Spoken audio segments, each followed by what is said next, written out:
તમે ટેન્ટ સિટીમાં આવ્યા, તમારો એક્સપિરિયન્સ કેવો રહ્યો? એક્સપિરિયન્સમાં તો વાત કરીએ ને તો લગભગ આવું અમે અત્યાર સુધી જોયું નથી એમ.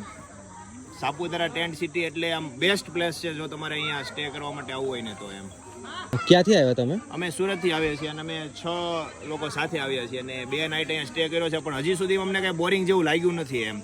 કારણ કે એડવેન્ચર એક્ટિવિટીઝ એવી છે, બાથ પણ બહુ જોરદાર છે અને એનું ફૂડની વાત કરીએ તો ફૂડ તો એકદમ બેસ્ટ છે કે જે સુરતનો જે કાઠિયાવાડી ટેસ્ટ જે છે ને એ આ સાપુતારા ટેન્ટ સિટી આપ્યો છે, જે આખા સાપુતારામાં તમને ક્યાંય જોવા ન મળે.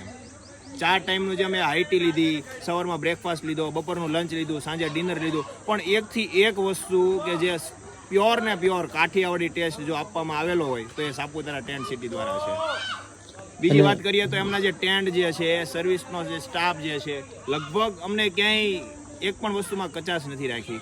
ટેન્ટ એટલા મસ્ત છે, ત્યાંના સર્વિસ માટેના જે પણ ભાઈઓ છે એ લોકોને પણ પૂરતો સપોર્ટ છે. અને ખાસ કરીને મેન વાત તો એ કહીએ કે અહીંના જે મેન જે એમના જે સેટ જે છે એકદમ એમનો સ્વભાવ અને બધા જ પ્રત્યે બહુ સારી રીતે એ કોમ્યુનિકેશન કરી અને મેક્સિમમ જે કંઈ પણ કોઈને પ્રશ્ન હોય તો એ સોલ્વ કરતા હતા. એટલે ખરેખર હું એમ એક સંદેશ આપવા માંગુ કે જો કોઈને પણ અહીંયા 2 દિવસ કે 1 નાઇટ માટે રોકાવા માટે આવવું હોય અને બેસ્ટ જો પ્લેસની એ જગ્યા શોધતા હોય તો એ છે Saputara tent city. Thank you so much. Welcome.